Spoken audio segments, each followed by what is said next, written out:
Hai semuanya, teman-teman yang udah join di bersama hari ini. Kita ada sesi berkolektif volume 3 ya. Mm-mm. Saya Andendika, saya founder and creative director dari Moral. Moral sendiri itu sebenarnya ready to wear label. Jadi emang kita brand yang geraknya kita di industri fashion. Terus sebenarnya kalau dari scratch banget, kita tuh mulai dari tahun 2013. Hmm. Jadi emang dari gue habis lulus kuliah tuh gue langsung bikin moral. Tapi kalau kita ngelihat lini yang konseptualnya itu kita baru mulai dari tahun 2016. Kayak gitu sih. Basically gue itu brand fashion dan bukan brand clothing. Jadi mungkin ntar Mm-mm. kalau misalnya mau deep deep itu tuh sebenarnya batasnya ada di mana, bordernya ada di mana, nanti kita bisa gali bareng gitu. Langsung kali. Soalnya Bedanya di mana? masih misconception tuh sebenarnya tentang fashion and clothing tuh sebenarnya itu dua hal berbeda. Jadi lu tuh brand fashion bukan brand clothing. Oke. Yes. Eh, Mm-mm. gue antara mau nanya itu langsung sama nanya kenapa moral. Enaknya Nggak mana apa-apa, nih? puter aja dulu. Kenapa moral dulu kali ya? Kenapa? Gue udah tahu sih sebenarnya, cuman kayak ini menarik banget. Kenapa moral nih? Oke, sebenarnya kenapa namanya moral? Karena it stands for moral of the story. Moral of the story itu sebenarnya berangkat dari background gue pribadi kali ya, karena memang gue sebenarnya itu eh S1 gue, jadi degree gue itu sebenarnya gue di komunikasi, di journalism. Terus gue tuh terbiasa menulis sebenarnya dari SMP. Jadi gue SMP sampai gue kuliah itu tuh gue sangat terbiasa menulis. Dan gue juga sempat kerja di salah satu majalah waktu itu di Jakarta. Mm-mm. Terus basically gue itu ketika gue memutuskan buat bikin fashion label, gue itu hanya merubah mediumnya. Jadi dulunya gue tuh ketika gue bercerita atau gue menyampaikan ide dan gagasan itu gue lewat tulisan.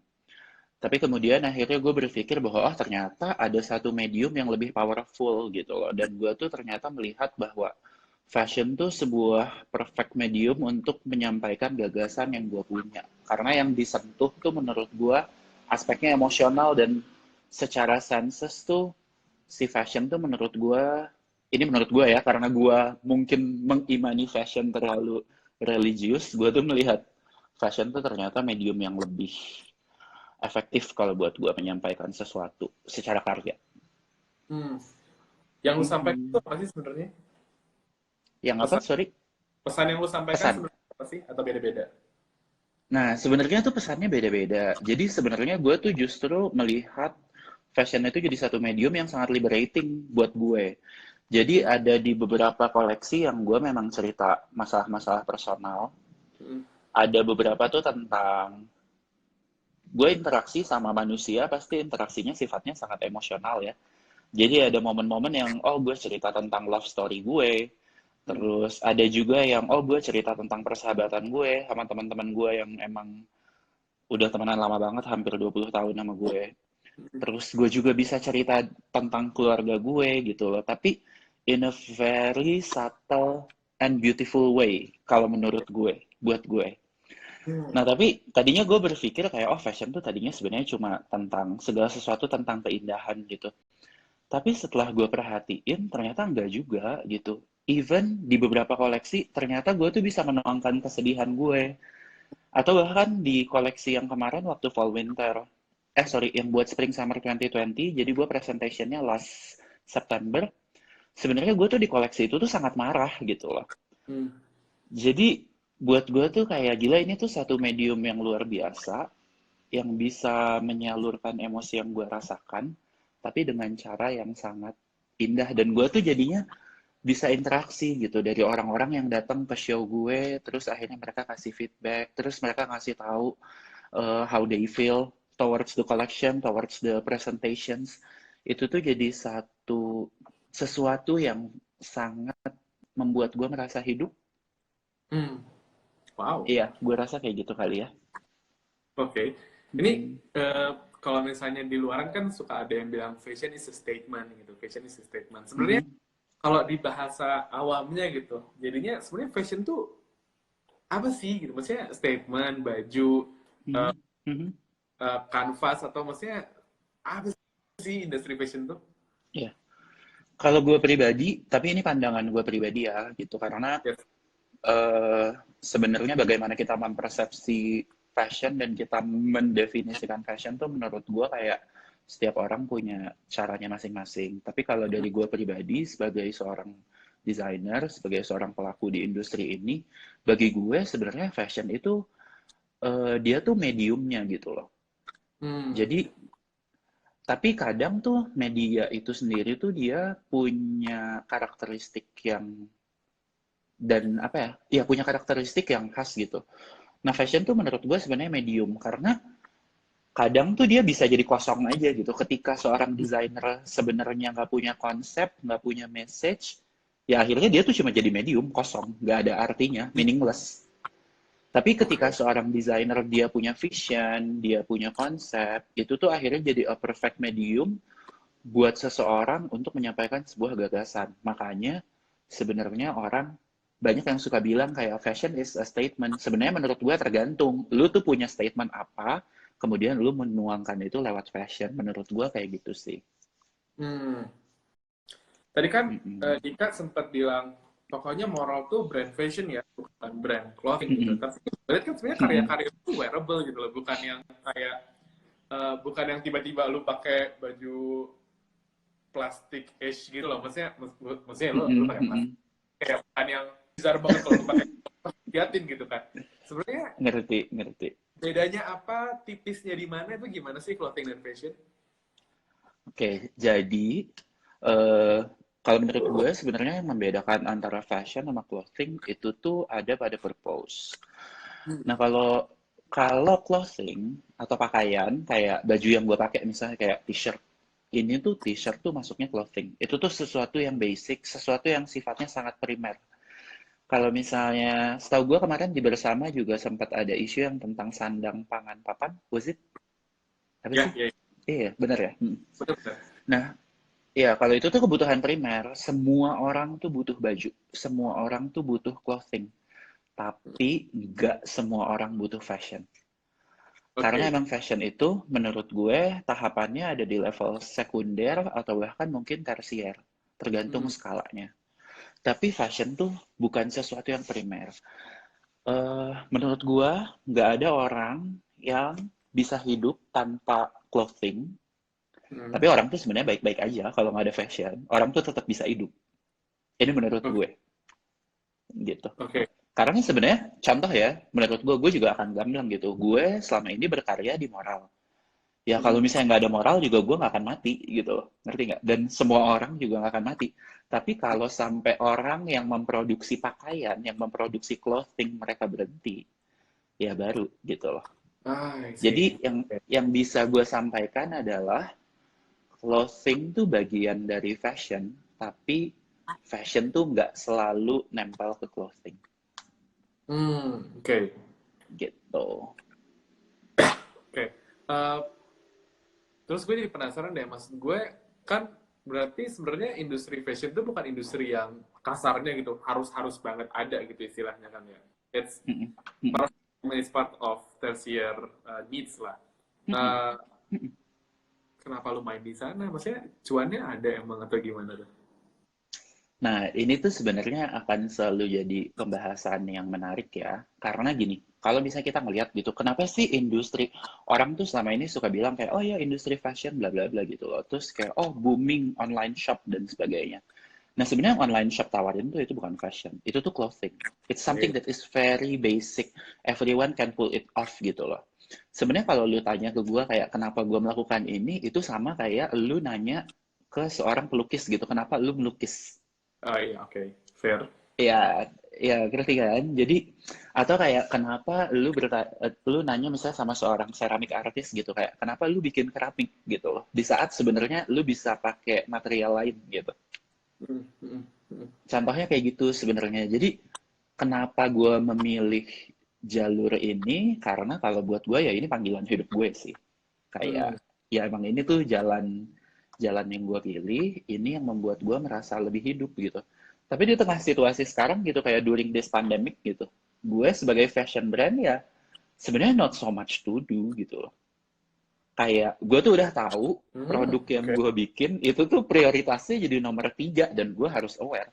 Karena kalau misalnya gue nggak aware, justru itu akan lebih bahaya menurut gue gitu. Oke. Jadi not so much changes gitu ya jadinya pandemik ini buat moral. Kalau Selain buat dan unsur moral, ya. sebenarnya gini, eh, karena kan moral juga kalau kita lihat gitu ya dari yang konseptual sekarang gitu, kita yang benar-benar fokus di lini fashion, kita kan sekarang ini masuk tahun keempat. Terus kayak gue juga dengan tim gue, ada brand manager gue, Dito, dan juga Michael yang baru join.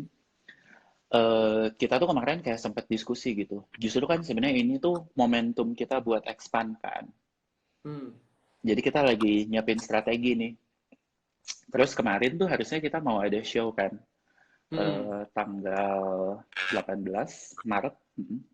Dan itu tuh buat pertama kalinya kita mau mencoba menerapkan sistem si Now by Now. Jadi lu habis show, habis runway presentation, lu langsung bisa belanja koleksinya gitu.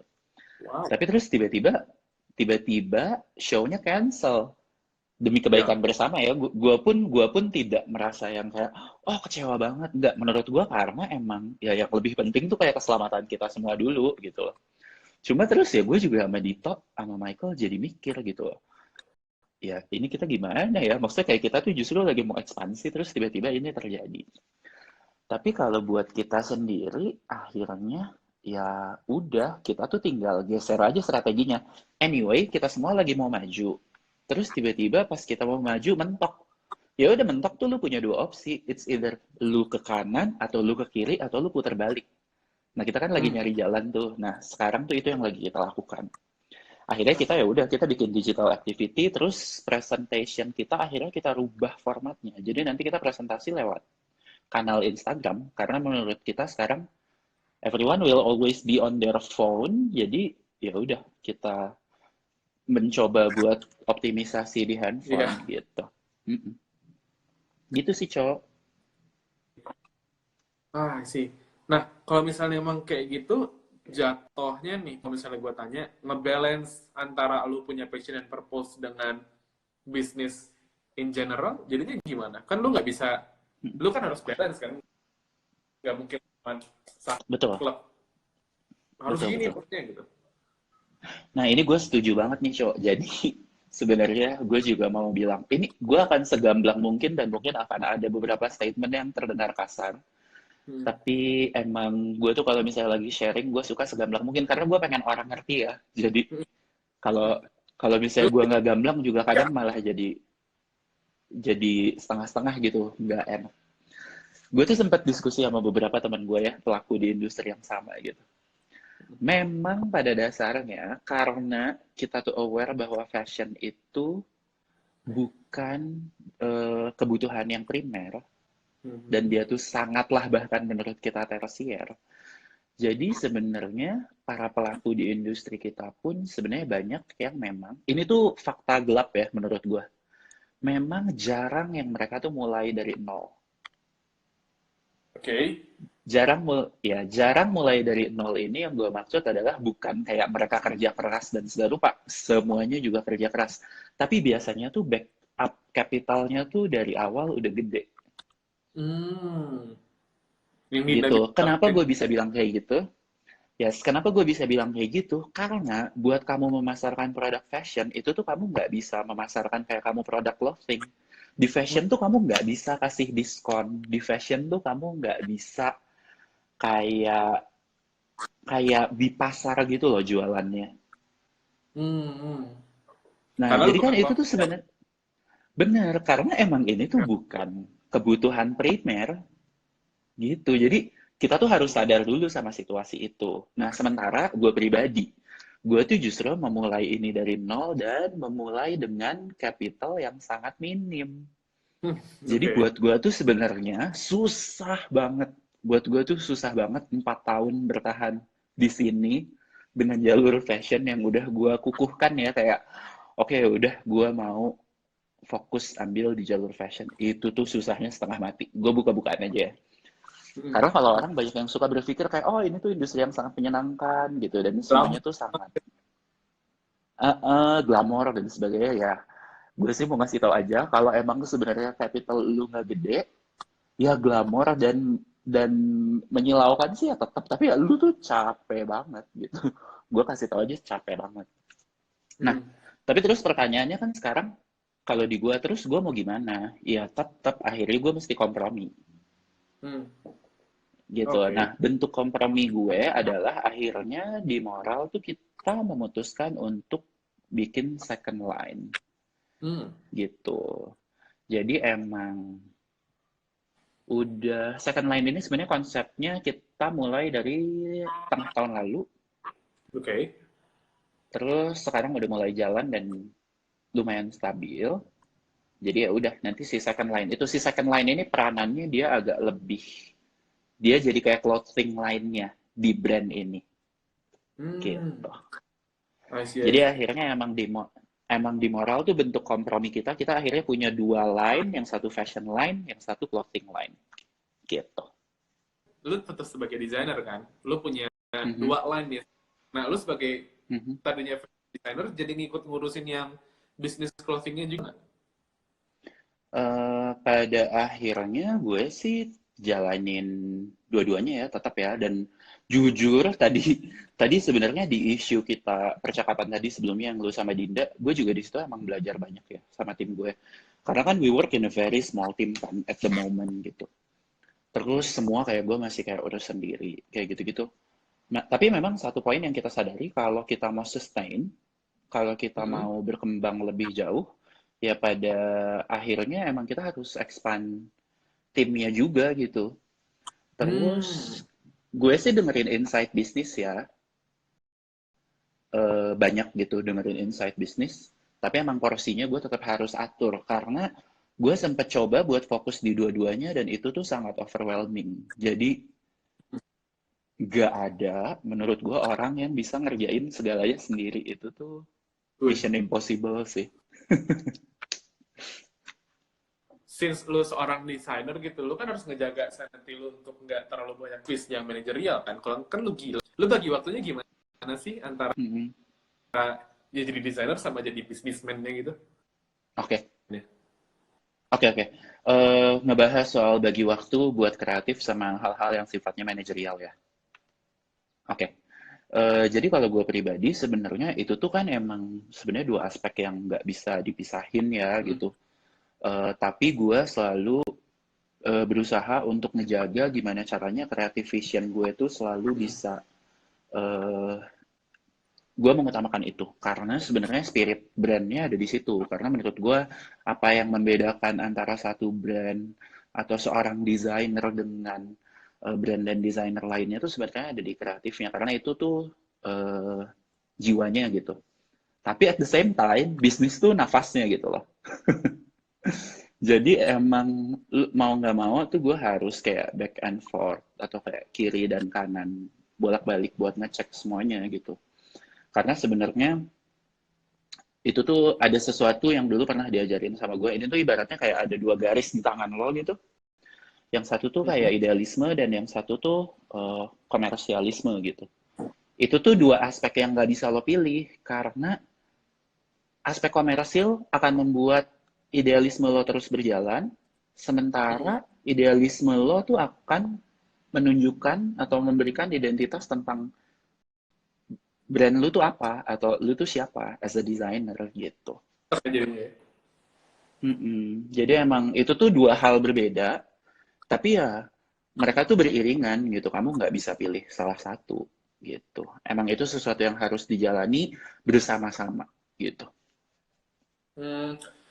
Dik, di Mhm. industri fashion sebenarnya eh, sebenarnya tantangannya terbesarnya tuh apa sih jadinya? Mas gue, lu terdengar super enjoyable, berat apa segala macam, tapi lu kayak happy gitu. Gue nggak dari Instagram lo, lu sebenarnya harus diperhatiin tuh apa sih gitu. Sampai lu akhirnya bisa, Enggak. oh Sebenarnya lu tahu kalau caranya manusia. sebenarnya kalau misalnya dilihat enjoy ya itu karena kelihatannya aja ya, prakteknya gini ya. Gue tuh kadang, aduh, gue juga kadang kalau ngomong kayak gini tuh kayak suka cheesy gitu. Tapi memang gue Nah, harus berterima kasih sama salah satu mentor gue, karena mentor gue itu kebetulan desainer senior. Gue waktu itu lewat Asia's New Gen Fashion Award kan gue ketemu sama seorang desainer senior, which is adalah Mas Didi Budiarjo. Gue tuh gak akan pernah lupa sama apa yang Mas Didi bilang. Karena waktu itu sebenarnya gue tuh ada di lowe, di mana gue tuh bener-bener merasa kayak krisis jati diri kali ya. Karena emang gue pribadi waktu itu kayak sulit untuk menyamakan dua aspek ini nih. Kayak antara idealisme sama komersialisme. Gue tuh aspeknya masih belum ketemu gitu. Jadi waktu itu tuh titiknya gue mau menyerah. Nah tapi terus Mas Didi waktu itu bilang kayak ketika kamu memutuskan untuk menjadi seorang fashion designer, ya you have to breathe fashion gitu loh. Nafas lo tuh emang harus fashion dan terima aja kalau fashion tuh bagian dari diri lo yang udah nggak bisa dicabut gitu loh. Karena emang godaan buat berhenti gede banget. Gue bahkan kayak suka bilang sama partner gue suka ngomong, sebenarnya tuh jadi fashion designer gitu ya, di samping karena ada aspek bisnisnya yang buat gue tuh itu kelemahan gue, buat gue mendingan kerja di kantor gitu loh. Karena semuanya jauh lebih pasti. Jadi kalau orang banyak banget yang suka glorifying gitu kayak, oh jadi entrepreneur tuh kayak menyenangkan gitu. Lu tuh akan hidup dengan menjalani passion lu gitu. Nah sekarang masalahnya buat gue, bisnis tuh bukan passion gue. Yang jadi passion gue tuh cuma fashionnya tok. Nah itu tuh jadinya akhirnya kayak kaki gue tuh ketahan satu dan itu tuh jujur berat banget. Jadi emang challenge-nya kalau buat gue sekarang justru ya gue harus meninggalkan mental block yang ada di gue karena mungkin at this moment ya yang harus gue terima adalah bahwa ya udah gue tuh sekarang juga seorang pebisnis mau gak mau gitu cok. Karena jujur kalau buat gue sisi yang paling kelam gitu yang menyakitkan buat gue sisi bisnisnya itu berat banget gitu. sebenarnya kalau misalnya, tadi kan lu bilang, ini kalau nggak salah ya, gue dapat bisikan-bisikan, lu akhirnya cari co-founder yang emang ngerti bisnis gitu. Lu berarti nggak ada co-founder yang bisnis juga jadinya ya? Atau udah ada sekarang? Sekarang akhirnya udah ada setelah bertahun-tahun. Akhirnya ya. Tahun lalu belum, belum. Nangis. Belum ada tuh. Iya belum, karena maksudnya kayak gini ya. Oh, this is the funny thing ya. Soalnya menurut gue, Hmm. even kayak 2 tahun lalu kan maksudnya kayak sempat gue punya kesempatan kayak buat berangkat ke London buat belajar fashion business kan. Tapi ya semua ilmu yang gue dapetin juga ya nggak applicable. Ini ini lagi-lagi Nice, nice. dark truth ya. Ini tuh lagi-lagi dark truth gitu. Semua ilmu yang gue dapetin di sana nggak applicable. Kenapa? Karena ya di Indonesia tuh nggak ada sistem yang bener yang gue bisa terapkan dari sana ke sini tuh nggak ada. Karena di sini nggak ada sistemnya, jadi gue mau ngapain gitu loh. Gitu, sedih deh Iya. pokoknya. Oke, oke. Kita coba ngobrol yang agak lebih ringan dikit, tapi ini menurut gua agak berat juga sih. Kalau ini Lumayan. judgement-nya gua dengan teman-teman fashion gitu ya. It's Hmm, itu kan cukup drama nih di fashion, ya nggak sih? hmm, tergantung, tergantung. Wah, jawaban diplomatis dari seorang Andika. Tapi maksud gua tuh, Coba, eh, coba. maksud gua Gue gini, mau tanya balik. di semua industri ada. Nah, Benar, oke. benar. Tapi gue mau tanya balik, kenapa sih semua orang selalu berpikir industri fashion tuh drama? Ya, tontonan tontonan fashion kita misalnya INTM yang kena enaknya, terus habis itu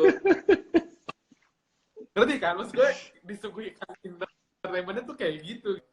Terus Ngerti. habis itu eh, banyak banyak apa ya, banyak entertainment yang menggambarkan tuh fashion tuh selain glamournya ya ada.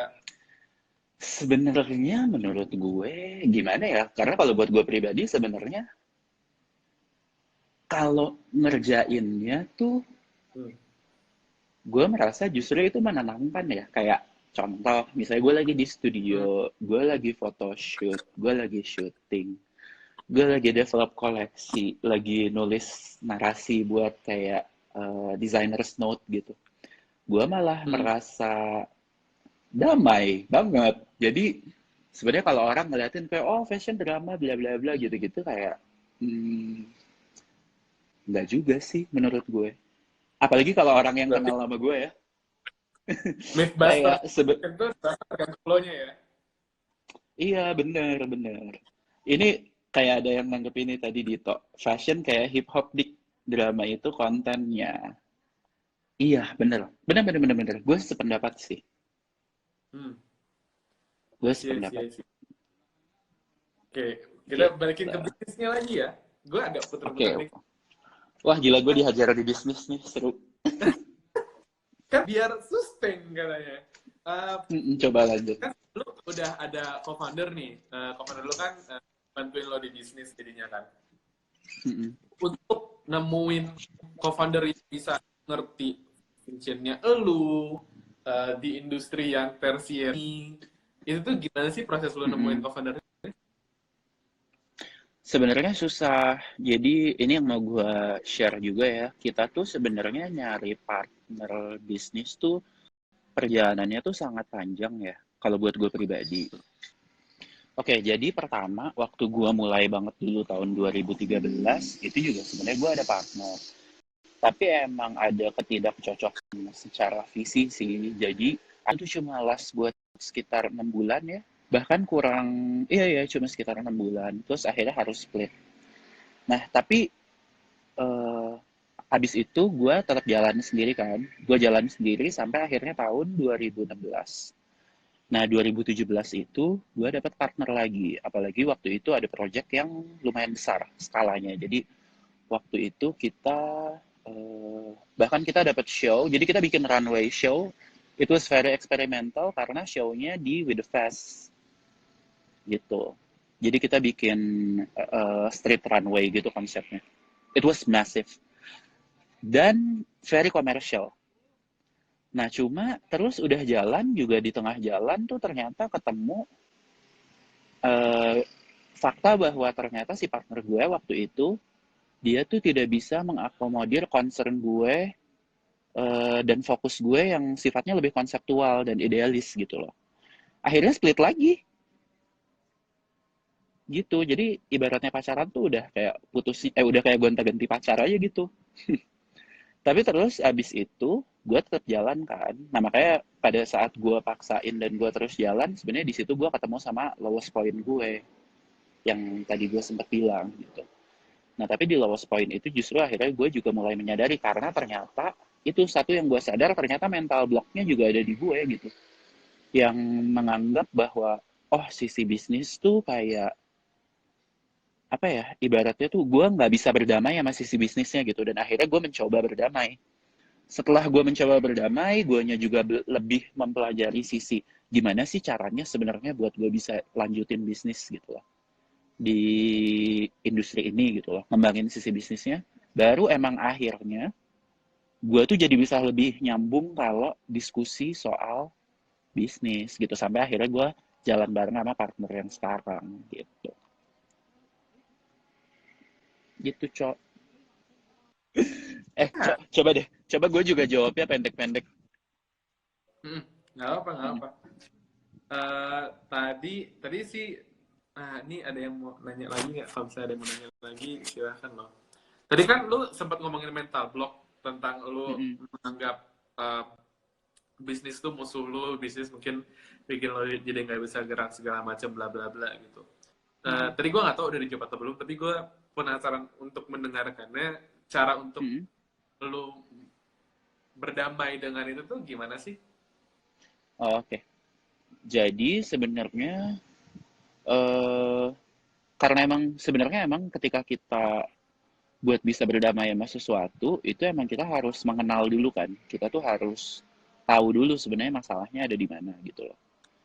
Jadi gue emang waktu itu mau nggak mau ya belajar. Makanya kayak emang gue juga kan ngambil si course yang fashion business tuh sebenarnya gue buat bener-bener lebih ngerti kayak landscape-nya tuh sebenarnya kayak gimana sih gitu. Tapi terus setelah gue sadari bahwa ternyata oh di Indonesia tuh emang sistemnya nggak ada gitu loh. Di Indo tuh emang sistemnya seberantakan itu. Jadi akhirnya di situ gue sadar bahwa oh ya udah ini tuh yang harus gue jalanin emang pure yang satu tuh aspek bisnis aja. Kayak bisnis Hmm, tuh ya bisnis. Jadi oke. kayak makanya kayak tadi kayak gue sempat nanya gitu sama Dinda pas di sesi sebelumnya kayak ya udah kayak finance tuh ya finance aja nggak usah dicampur adukin dan nggak usah pakai perasaan karena menurut gue itu dua hal yang berbeda ketika gue kerja kreatif gue tuh pakai perasaan Hmm, banget kan hmm. terus kayak sementara gue kalau gue ngitung duit ya itu tuh harus pakai otak aja nggak usah pakai perasaan gitu loh. Ya, ya, bahaya ya. Iya menurut gue itu yang ngebedain banget jadi gue tuh sekarang akhirnya kalau gue kerja ya gue harus kayak punya dua tombol maksudnya gue mau pakai perasaan apa gue mau pakai pikiran nih atau gue mau pakai otak gitu Hmm, karena emang nggak bisa dicampur serius nggak bisa banget tapi menurut gue ya setiap orang mesti nyoba dulu sih gitu karena ah, buat gue gini karena gue tuh bisa aja ngebalik gini show misalnya gue ngomong sama seorang pebisnis ya udah sekarang lu ngedesain deh gitu bisa sih tapi susah banget gitu loh iya, iya, iya, iya. bener nggak gitu sih kalau Iya buat gue. bener. Hmm. Terus buat seorang Dika nih, since lu udah punya dua tombol, biasanya lu mencet yang mana duluan nih buat bikin keputusan? Kalau keputusan segala sesuatu yang kaitannya nggak ada impact. Duh, sebenarnya itu tuh dua-duanya berkaitan sih. Iya kan? Eh, Gini deh, kalau di aspek kreatif itu pure gue semua perasaan. Hmm. Di aspek kreatif ya. Tapi Hmm. kalau di aspek bisnis itu kombinasi keduanya. Oh, oke, oke. Di bisnis gue kombinasi keduanya. Kenapa? Karena gue tuh eh, tahun 2019 ya tahun lalu.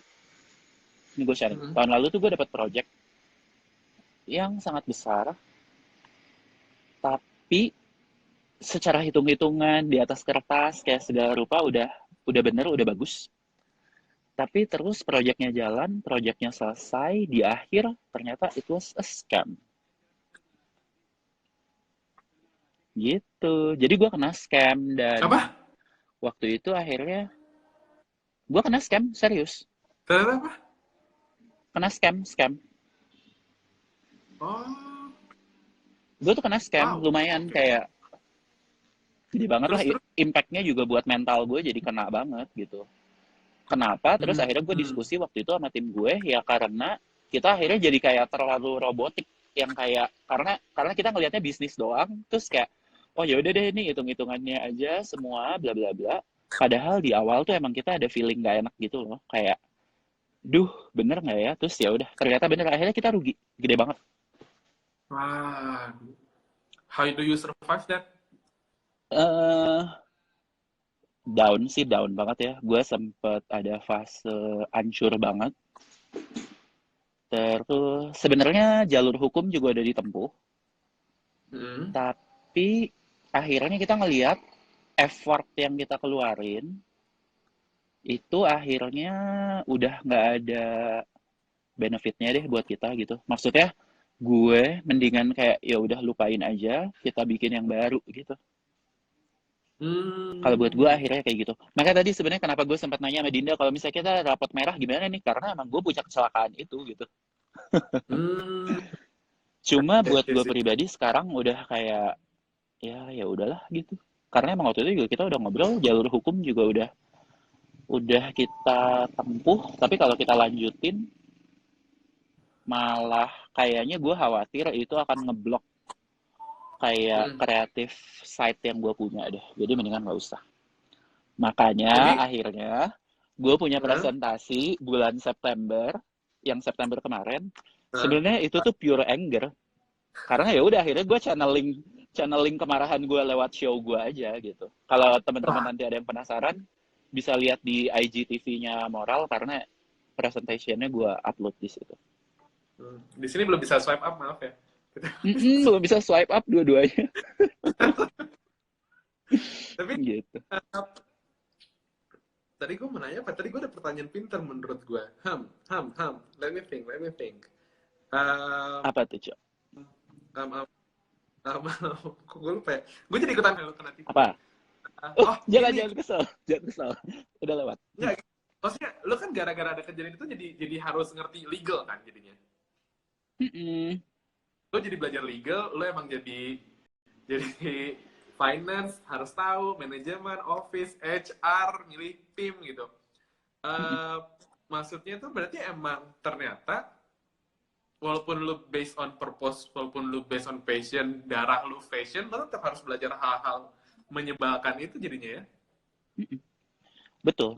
Dan tapi akhirnya ya itu dia. Gue tuh justru sekarang juga gue berusaha ambil hikmahnya aja ya. Saya kalau gue mau marah terus juga kayaknya gue nggak akan maju-maju gitu loh.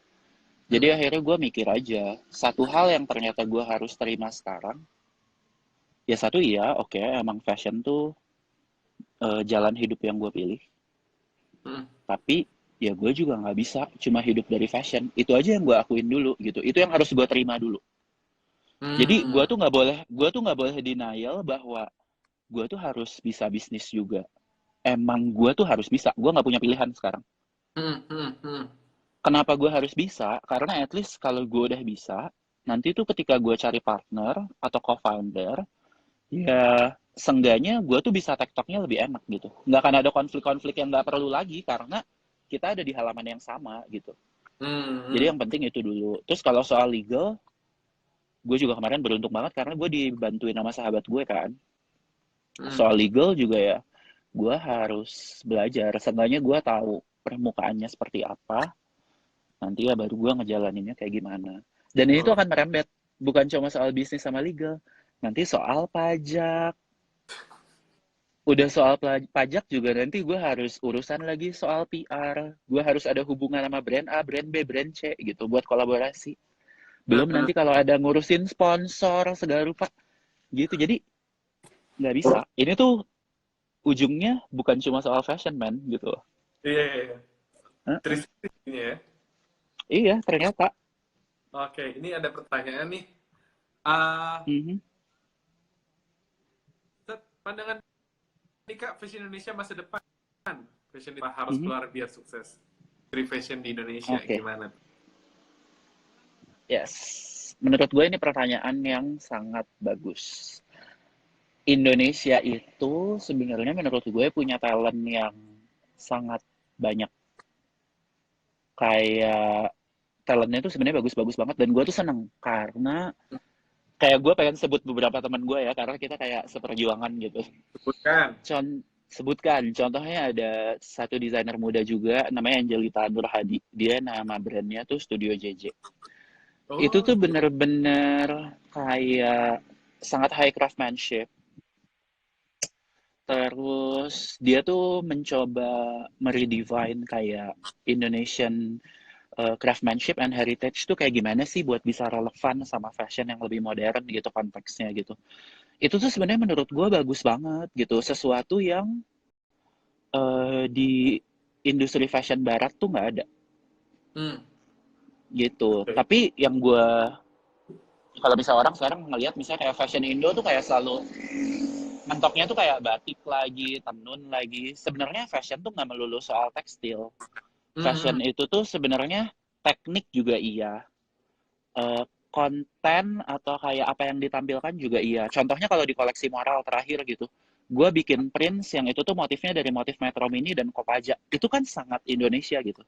Hmm, hmm, Itu hmm. kan sangat lokal gitu. Spirit kita tuh sebenarnya sangat bisa di-infuse dan di-diffuse ke medium fashion buat dipresentasiin ke sesuatu yang punya daya Berbeda ya. saing punya daya saing internasional gitu loh.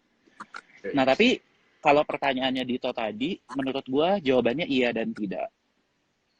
Gini, satu, kalau kita mau fokus di market lokal, sebenarnya market lokal juga potensinya gede banget. Market lokal tuh justru sebenarnya kita misalnya kategoriin segmen pasar kelasnya ada A, B, sama C. Hmm, hmm. Yang bulk itu sebenarnya tetap di segmen B sama C. dan purchase power mereka juga, let's say misalnya buat belanja fashion item atau clothing dalam rentang harga di bawah 500.000. Wah, itu tuh sebenarnya gede banget.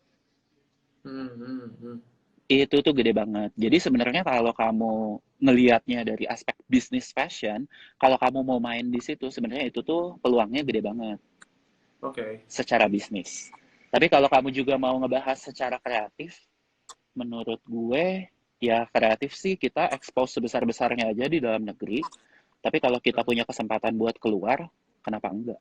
Why not ya? Mm-mm, I see. gitu. Dik, ini ada pertanyaan nih, Dik. Mhm, mhm, Faktor-faktor untuk menyatakan fashion itu udah trending. mhm. Jadi Oke.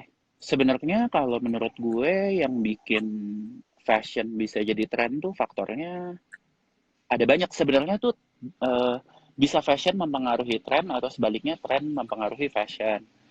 Tapi itu tuh agree. sebenarnya ada banyak hal. Sebenarnya ada banyak hal, situasi ekonomi, kondisi politik. Itu tuh ngaruh banget. Soalnya Politik. contoh kita lagi politik juga, apalagi di Indonesia. Kita bicara di konteks lokal ya. Di Indonesia politik ngaruh banget. Nggak di Indonesia doang, di luar negeri juga sih. Cuma contoh kalau di Indo, misalnya kayak apa ya, kayak iklim politik kita kan sebenarnya lumayan kayak naik turun, naik turun, naik turun. Itu tuh mempengaruhi juga sama desire orang buat consume Hmm, produk fashion gitu. Itu satu. Terus kalau misalnya contoh yang lain di Amerika misalnya, waktu itu gue sempat baca tulisan salah satu fashion editor di Washington Post, namanya Robin hmm. Given gitu.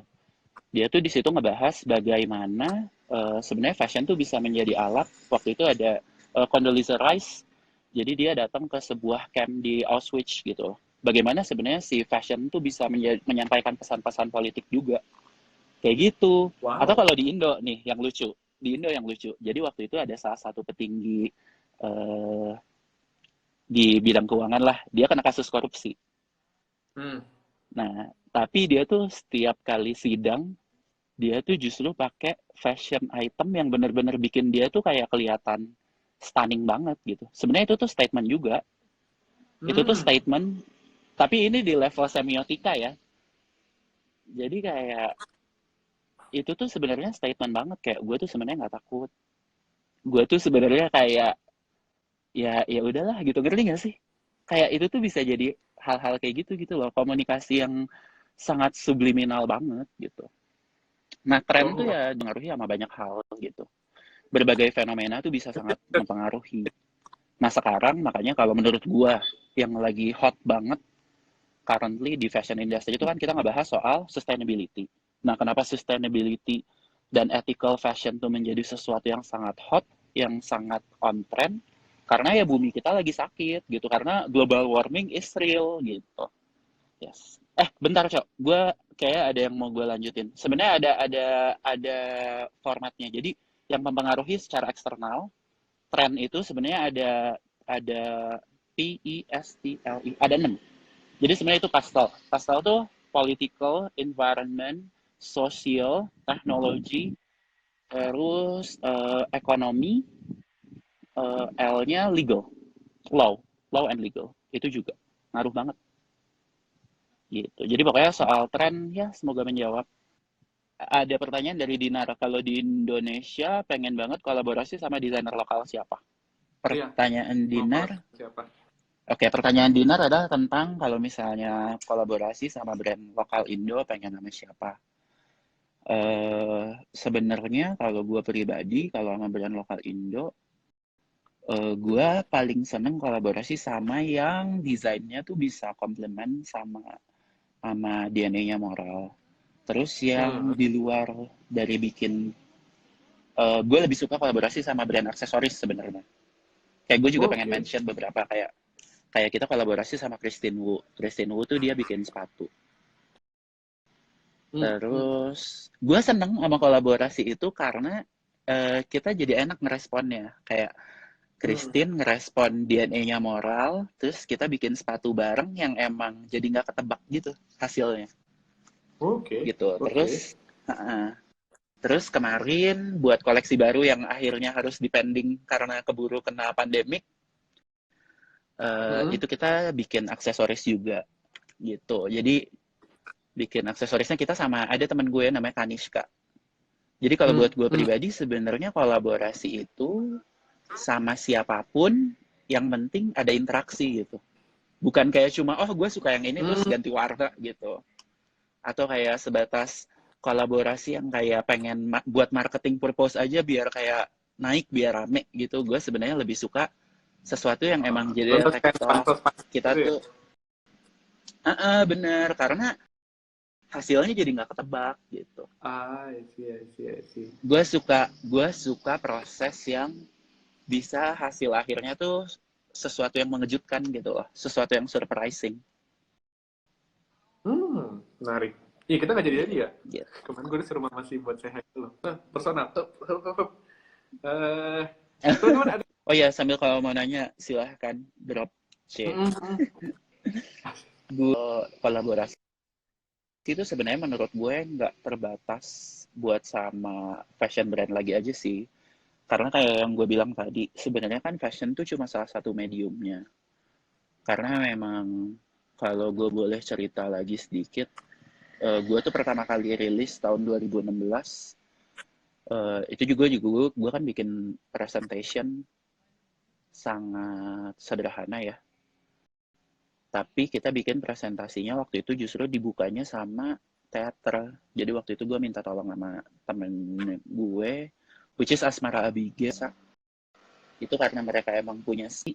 Dan akhirnya kita minta mereka pakaian gue, tapi lewat aksi teatrikal, which is mereka nari. Nah terus si narasinya, si syairnya itu waktu itu gue minta kolaborasi sama Syarifah Danish. Jadi waktu itu si ceritanya dibacain sama Kak Danish gitu. Dan buat musiknya waktu itu kita dibantuin sama band yang emang gue udah ngefans banget dari dulu. Kita waktu itu kolaborasi sama Homogenic gitu. HMGNC sekarang ya? Betul-betul. Jadi emang gue sih jujur ya kalau gue pribadi, gue justru kedepannya tuh pengen banget kayak serius ini tuh nggak terbatas banget. Kita tuh nantinya bisa aja gue bikin lagu atau kayak gue tiba-tiba bikin film atau tiba-tiba gue nulis buku. Tapi tetap konteksnya tuh akan tetap konteks fashion gitu. Ada satu teori komunikasi, the medium is the language. Jadi ya kayak emang fashion, iya the medium is the language gitu loh. Jadi ya fashion tuh mediumnya, tapi ya at the same time dia juga bahasanya gitu. Makanya tadi kadang kayak gue bilang gitu, kadang fashion tuh bisa jadi sesuatu yang emang kosong aja gitu, tapi kadang dia juga bisa jadi sesuatu yang sangat berat, dia bisa jadi sesuatu yang sangat ringan, dia bisa jadi horor, dia bisa jadi teror, tapi at the same time di waktu lain gitu dia bisa jadi romantis, dia bisa jadi humor gitu. Di musik juga gitu sih, gue bisa relate sih yang itu. Bener kan gitu. Ini makanya Dinar bilang, let's go Dika kolaborasi sama Disc Korea, mau banget. Next week ya. Oke, lumayan nih dapat collab. Sip, Dik. Sebelum kita kena technical issue lagi, Dik ada statement nggak Dik buat teman-teman mungkin yang mau ikut terjun di dunia fashion atau baru mau mulai bisnis atau mau membisniskan passionnya mereka? Kalau dari gue sih sebenarnya itu sih mesti yakin aja dulu. Gue selalu akhirnya apa yang membuat gue terus lanjut tuh gue berpegang pada itu sih, bahwa apapun yang kita lakukan itu emang harus jadi nafas kita gitu loh. Kayak emang jadi sesuatu yang ya udah lo nggak bisa hidup dari situ, tapi untuk lo terus bertahan sebenarnya ya lo harus mau belajar semua aspek yang even menurut lo itu tidak menyenangkan, even lo mungkin nggak suka, tapi ya emang kita mau nggak mau harus dealing sama itu gitu. Karena ya gue pribadi sekarang mau nggak mau ya gue harus ngerti bisnis, gue mesti ngerti finance, gue mesti ngerti legal. Walaupun gue nggak ngejalanin itu semua, tapi seenggaknya gue harus punya landasannya gitu sih. Kalau mau Nice, nice. sustain. Kalau mau sustain ya, karena kalau nggak mau sustain sih ya udah bodo amat. Dika emang sarkas teman-teman anak. Iya maaf ya, Sarkas-sarkas. gue tuh sarkas banget loh. Tapi ya udahlah apa adanya. Ya wes, thank you ya Dika ya. Maaf tadi ada technical issue, tapi kayak happy banget ngobrol-ngobrol sama Dika setelah sekian lama tidak ngobrol. Thank you, makasih teman-teman udah tuning in.